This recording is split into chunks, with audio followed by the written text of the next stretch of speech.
এই লাইট হাউসটিকে পাহারা দিতে আপনাকে বছরে প্রায় 15 কোটি টাকা দেওয়া হবে। তার সঙ্গে রয়েছে অপরন্ত সুযোগ সুবিধা, যেমন এখানে থাকবে না আপনার কোনো বস, আপনি সম্পূর্ণ একা, মনের ইচ্ছে মতো ঘুমোতে পারবেন, মাছ ধরতে পারবেন, যা মন চায় তাই করতে পারবেন। আপনার কাজ শুধু একটাই, লক্ষ্য রাখতে হবে এই লাইট হাউসের লাইটটা ঠিকঠাকভাবে জ্বলছে কিনা। যদি লাইটটি কখনো বন্ধ হয়ে যায় তাহলে সাথে সাথে লাইটটি অন করে দিতে হবে, বা কোনো সমস্যা দেখা দিলে সেটি মেরামত করতে হবে। ব্যাস এতটুকুই আপনার কাজ, আর বাকি সময়গুলো আপনি যা ইচ্ছে তাই করতে পারবেন এবং মাসের শেষে কোটি কোটি টাকা গুনতে পারবেন। এত সুযোগ সুবিধা শোনার পর এই চাকরিটা পেতে আপনার ইচ্ছে করছে নিশ্চয়ই। তবে আপনার এটাও জানা উচিত, এত সুযোগ সুবিধা থাকার পরেও এই চাকরিটা পৃথিবীর সবথেকে ভয়ানক চাকরির মধ্যে একটি, কারণ এই লাইট হাউসটি ঠিক সমুদ্রের মাঝে অবস্থিত। এখানে থাকা অবস্থায় আপনি কারোর সাথেই যোগাযোগ করতে পারবেন না। এখানে নেই কোনো ইন্টারনেট সুবিধা, কারণ এখানে কোনো নেটওয়ার্কই নেই। একাকিত্ব আপনাকে সবসময় ঘিরে থাকবে। আর সবথেকে ভয়ঙ্কর ব্যাপার হলো এখানে প্রায়ই বড় বড় ঝড় হয়।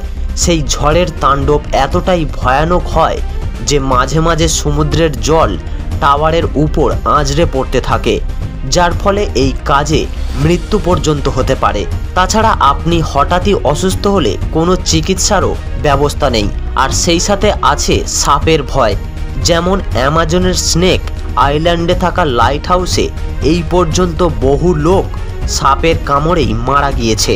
এখন সবার মনেই হয়তো একটি প্রশ্ন ঘুরপাক খাচ্ছে, আর সেটা হলো এই লাইট হাউস কেন সমুদ্রের মাঝেই তৈরি করা হয়েছে, আর এর কাজই বা কী, আর কেনই বা এই লাইট কখনো বন্ধ করা যায় না।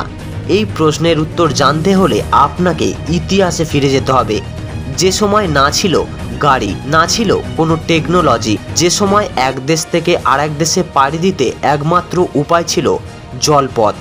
সেই সময় ক্যাম্পেস মারিয়াস নামে একজন অসাধারণ নাবিক ছিলেন।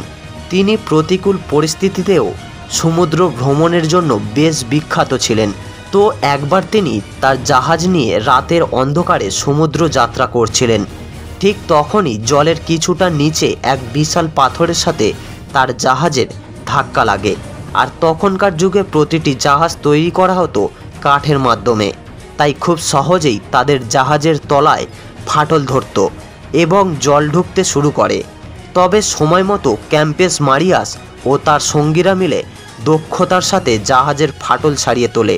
এই দুর্ঘটনার পর ক্যাম্পেস মারিয়াস এর একটি সমাধান খুঁজতে থাকেন।